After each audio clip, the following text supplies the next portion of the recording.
Good morning, teachers and my dear friend. Myself, Fardin Khan. I am from Arunna batch. Our student represent the top model दिनचर्या. So let's start.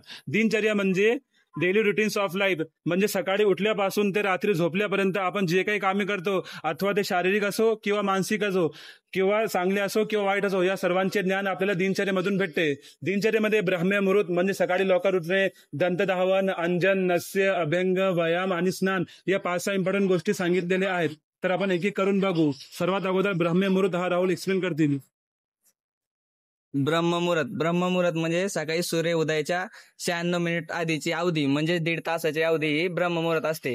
याची starting सकाळी 4:24 सुरू होते. त्यानंतर ब्रह्ममुहूर्तामध्ये उठल्याने आपली बुद्धी तेज होते, मन, आत्मा वगैरे सर्व इंद्रिय शांत होतात आणि सकाळी कधी त्यामध्ये अभ्यास पण केला तर दीर्घकाळपर्यंत आपल्या स्मरण राहतो. त्यानंतर त्याच्यामध्ये उठल्यानंतर आपण योगा, व्यायाम वगैरे इत्यादी एक्सरसाइज पण केली ना तर दिवसाची सुरुवात चांगली होते. दंतधावन एक नैसर्गिक वे आहे दात साफ करायचा. त्याच्या आजकाल आपण टूथपेस्ट आणि टूथब्रश यूज करतो. टूथपेस्टमध्ये खूप सारे केमिकल्स असतात आणि टूथब्रश एअरकडे एक्सपोज असं तर बॅक्टेरिया अफेक्ट करू शकतो. म्हणून आपण दंतधावनमध्ये नैसर्गिक जसं काही नीमची काठी किंवा वनस्पतीची काडी यूज केली पाहिजे. त्यामध्ये खूप सारे रस असतात, कषाय, तिक्त, कटू, ते आपल्यासाठी खूप बेनिफिशियल असतं. म्हणून आपण दंतधावनचा उपयोग केला पाहिजे. स्नान केल्याने आपल्या शरीरातील जो मल असतो तो निघून जातो, शरीर शुद्ध होते.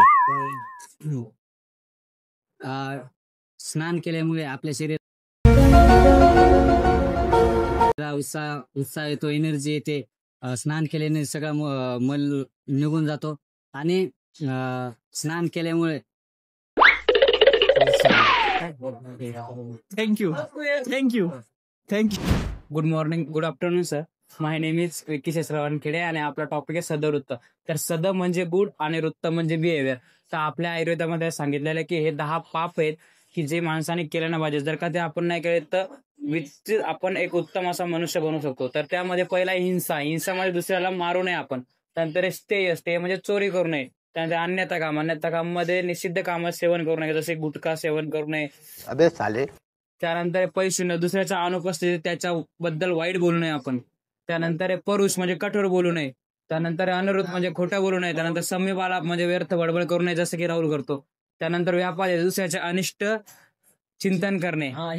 अविद्या म्हणजे दुसऱ्याचे गुण सहन नाही होणे, म्हणजे मी चांगला पोषक बनवलेला सहन नाही झालं. त्यानंतर दृग्विपर्य, शास्त्रामधील गोष्टीवर विश्वास न ठेवणे म्हणजे दृग्विपर्य.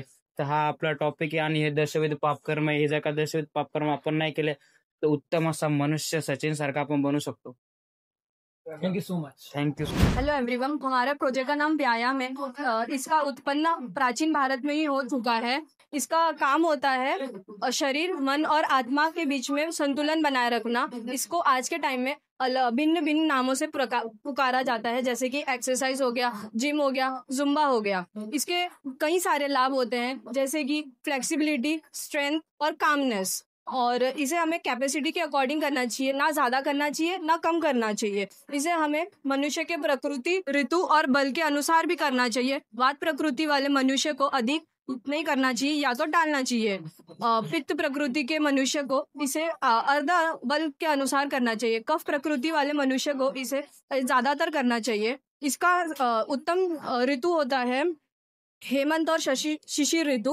सबसे सही ऋतु होता है व्यायाम करने के लिए. शरद और वसंत ऋतु में हमें मध्य करना चाहिए और ग्रीष्म और वर्षा ऋतु में हमें नहीं करना चाहिए या तो टालना चाहिए. Thank you. सर, हा आमचा षड्रसाचा प्रोजेक्ट आहे. षड्रस म्हणजे काय तर 6, षड म्हणजे 6 आणि रस म्हणजे टेस्ट. तर टेस्टमध्ये हे 6 रस येतात, जसं की मधुर, आम्ल, लवण, तिक्त, कटू, कषाय, हे 6 रस येतात. मधुर म्हणजे काय तर मधुर म्हणजे स्वीट, आम्ल म्हणजे सार, लवण म्हणजे सॉल्टी, त्यानंतर तिक्त म्हणजे बेटर, त्यानंतर कटू म्हणजे थोडंसं तिखट आणि कषाय म्हणजे ॲस्ट्रोजन. ह्याच्यामध्ये जी बिफोर टेस्ट असते ना ती थोडी गोड असते, पण नंतर ते कडू होऊन जातं. तर त्याच्यामध्ये ना काही लोकांची स्पेसिफिक म्हणजे सगळ्यांची स्पेसिफिक प्रकृती असते. वात, पित्त, कफ ही स्पेसिफिकली असू शकते. तर जर वातच प्रकृतीचा व्यक्ती असेल तर त्याने मधुर, आम्ल, लवण हे रस घ्यावे. आणि जर तो पित्तच प्रकृतीचा व्यक्ती असेल तर तिक्त, कषाय आणि मधुर हे रस घ्यावे त्याने, जेणेकरून वातच प्रकृतींचा वात कंट्रोलमध्ये येतो, पित्त प्रकृतीचा पित्त कंट्रोलमध्ये येतो आणि कफाने कषाय, कटू आणि तिक्त हे रस घ्यावे, जेणेकरून त्यांचा कफ कंट्रोलमध्ये येतो.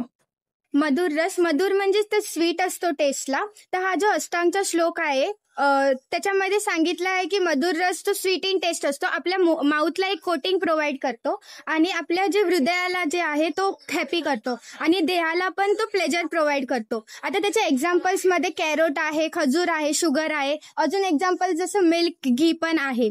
तर त्याचे जे कर्म आहेत ते बघूया. कर्ममध्ये पहिला पॉईंट येतो की ते लहानपणापासूनच आपल्याला नरिशमेंट प्रोव्हाइड करायचं काम करतो. प्लस ते जे आहे आपल्याला लाईक बालवृद्ध, न्यूबॉर्न जे आहेत, ओल्ड एज पर्सन आहेत, त्यांना पण खूप हेल्पफुल असतं मधुर रस. प्लस वर्ण, केश ह्याच्यासाठी पण खूप चांगलं असतो. प्लस त्याच्या अतिउपयोगाने काय काय होतं. अतिउपयोगामध्ये पहिला तर मेहते म्हणजे युरिन डिसऑर्डर्स आणि परत अर्बुद म्हणजे ट्युमर्स, असे सगळे डिझिजेस त्याच्या अतिउपयोगाने होतात. आपल्या आयुर्वेदामध्ये हे 5 महाभूत असतात, ज्याने असं बोललं की पूर्ण युनिव्हर्स इज मेड ऑफ दिस पंचमहाभूतास. हे जे पूर्ण आहेत आकाश, वायू, अग्नी, जल आणि पृथ्वी, या पूर्ण ह्याच्यापासून आपलं युनिव्हर्स बनलेलं असतं आणि आपलं युनिव्हर्स अथवा आणि आपली बॉडी पण पंचमहाभूतापासून बनलेली असते. आणि देर आर 3 दोषास, वात दोषा, पित्त दोष आणि कफ दोषा. या 3 दोषा जर बॅलन्स असेल तर आपली बॉडी हेल्दी असते. आणि if there is an imbalance of this 3 दोषास तर आपल्या बॉडीमध्ये डिसीज व्हायची शक्यता असतो आणि त्यानंतर आपले काही गुण येतात. तर आकाश आणि वायू मिळून वात दोष बनतो, अग्नी आणि जल मिळून पित्त दोष बनतो आणि जल आणि पृथ्वी मिळून कफ दोष बनतो. Thank you sir. गुड आफ्टरनून, मी ऋतिका नाईक आणि मी फाल्गुनी खाडू. ज्यामुळे आपल्याला हुरहुरी भरते, ज्याच्याने आपल्याला खूप भूक लागते, ज्यामुळे आपल्याला स्वेटर घालावंसं वाटतं आणि ज्यात आपल्याला निवांत झोपून राहावंसं वाटते, अशा या हेमंत ऋतूला आज आम्ही एक्सप्लेन करणार आहोत. थंडीची सुरुवात म्हणजेच हेमंत ऋतू. हेमंत ऋतू हा मार्गशीर्ष आणि पौष महिन्यात आपल्याला पाहायला मिळेल. In this season, our digestive fire is increased and kapha dosha starts to accumulate in our body. We should take the salt food, salty food, heavy and thick meals, and we should take the milk products and warm water so that we would feel warm from inside. या काळात मधुर तसेच आम्ल रसाचे सेवन करावे. तर यात कोणते कोणते पदार्थ येतात, तर यात मद्य, क्षीर म्हणजे दूध, तसेच गुळअन्न हे पदार्थ यात इन्क्लूड होतात. Thank you. Hello guys, myself Prathamesh Shirole myself Ashwini Patil. and today our poster topic is ऋतुचर्या. सर्वप्रथम ऋतुचर्या म्हणजे काय? ऋतुचर्या म्हणजे आपण कोणत्या ऋतूमध्ये कशी जीवनशैली पाळावी, कसं म्हणजे आहार कोणता घ्यावा, विहार कोणता घ्यावा, कोणते कार्य करावे, कोणत्या आपण गोष्टी केल्या पाहिजे, कोणत्या गोष्टी टाळल्या पाहिजे, म्हणजे आपलं शरीर चांगलं राहील आणि आपल्याला भीती होणार नाही, त्याच म्हणतात ऋतुचर्या. हिवाळी ऋतू बघायला गेलं तर शिशिर आणि हेमंत, पावसाळी ऋतू वर्षा आणि शरद, आणि उन्हाळी ऋतू ग्रीष्म आणि वसंत. तर शरद ऋतूची कालावधी आहे मध्य ऑगस्ट ते मध्य ऑक्टोबर. 16 सप्टेंबर चाललाय, त्यामुळे आता चाललाय शरद ऋतू. सो शरद ऋतू एक्सप्रेशन करणारे अश्विनी. हा, तर शरद ऋतूमध्ये असं असतं ना की कोणता योग्य आहार असतो, अयोग्य आहार. तर योग्य आहार मध्ये तिक्त, मधुर, कशाही ह्या रसांचं सेवन करायचं आणि पदार्थ असतात मूग, तांदूळ, मध असे खाद्यपदार्थ या ऋतूमध्ये सेवन करावे. व त्याच्यामध्ये योग्य विहार असतो सायंकाळच्या वेळेस शरीराला लेपन करावं व चंद्राचे किरण जिथपर्यंत पोहोचतात तिथे विश्रामी घ्यावी. आणि त्याच्यामध्ये जे चिकित्सा असतात तिक्त, द्रुत, विरेचन आणि रक्तमोषण. Thank you so much.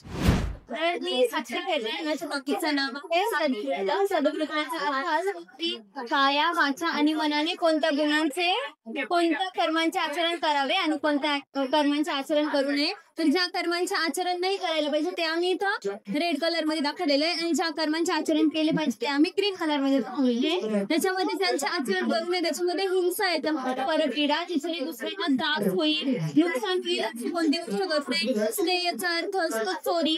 त्याच्यानंतर मदत, हे कर्म नाही केले पाहिजे. आणि मदत मध्ये आपल्यापेक्षा मोठ्या व्यक्ती किंवा व्यक्तींना आपण मदत केली पाहिजे. प्राणी मातांमध्ये दया दाखवली पाहिजे, त्यांच्यासोबत प्रेमाचे संबंध ठेवले पाहिजे, त्यांना जीव लावला पाहिजे. क्या आप स्मोक करते हैं? नहीं। क्या आप कभी किसी ऐसे इंसान के साइड में बैठे जो स्मोक करता है? आपको पता है स्मोकिंग से क्या होता है? एक एयर इनहेलेशन स्मोकिंग का 7 to 10 सेकेंड्स में आपको प्लेजर प्रोवाइड करता है, पर वो आपके लाइफ स्पैन से पूरे 10 साल कम कर देता है. तो ये हमारा रिस्पायरेटरी सिस्टम है. रिस्पायरेटरी सिस्टम में सबसे पहले nasal cavity, then pharynx, larynx, trachea, bronchi and alveoli.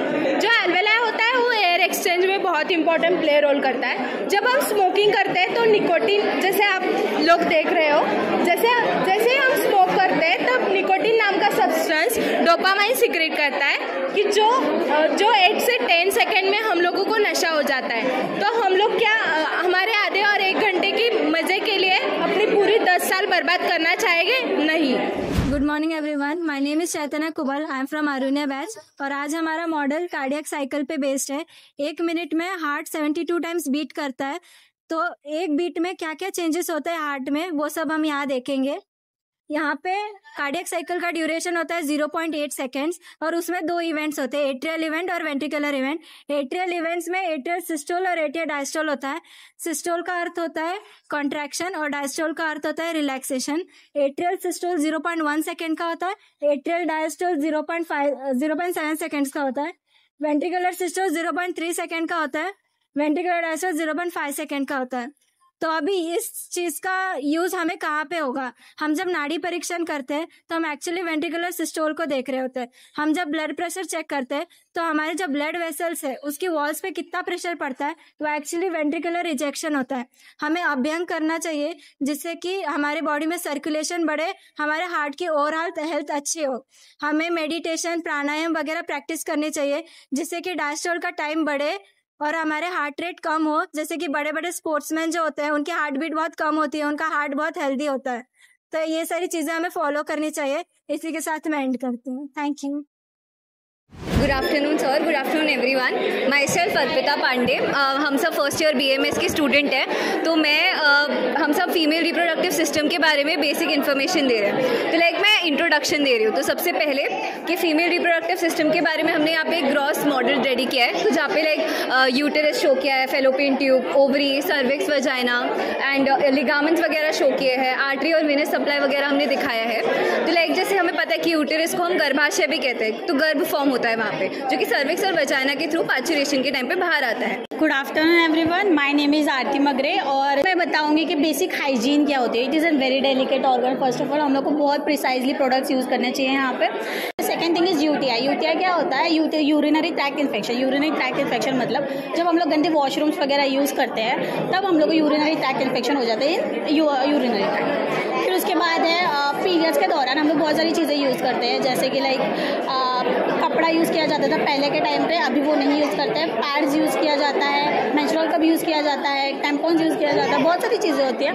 अभी हम लोग इसके बारे में अवेयरनेस भी फैला रहे हैं। मेंस्ट्रुअल कप के बारे में किसी को पता भी नहीं होगा। Good afternoon sir.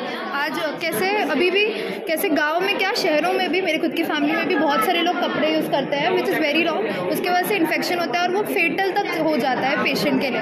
तो इट शुडंट बी यूज्ड। और गवर्नमेंट भी उस चीज़ को बस फैलाने की कोशिश कर रही है, योजना वगैरह ला रही है ताकि जो पैड्स वगैरह है वो कम पैसों में मिल जाए, लोगों को तक पहुंच जाए। बट और भी ऑप्शंस है मार्केट में, जैसे कि मेंस्ट्रुअल कप है, टैम्पॉन्स है। अभी मेंस्ट्रुअल कप देखा तो ये सिलिकॉन का बना है। दिस इज़ वेरी एनवायरनमेंट फ्रेंडली क्योंकि अभी ये 5 years चलता है तो वेस्ट कम होता है। इकोनॉमिकली एफिशिएंट भी है बिकॉज अभी इसमें मैंने 300 इन्वेस्ट किया है। ये 5 years चलेगा, मिनिमम 3 years तो चलता ही है ये। ओके, अभी कैसे लड़कियों को थोड़ा इशू होता है कि बॉडी में डाल रहे हैं, दर्द होगा या फिर साइड इफ़ेक्ट्स वगैरह हो सकता है, बट साइड इफ़ेक्ट्स इसकी कुछ भी नहीं है। तो ये मिथ है पूरा का पूरा। एंड इसको बॉडी में डाल रहे हैं तो थोड़ा hygiene maintain, extra care, precocious होना चाहिए। तो हाथ सैनिटाइज करना है इसको यूज़ करने के पहले। इसको स्टेरिलाइज करना है। स्टेरिलाइज करने के लिए बॉइलिंग वाटर में 5 to 7 minutes डालेंगे तो ये इसके जो भी जर्म्स वगैरह वो निकल जाएंगे।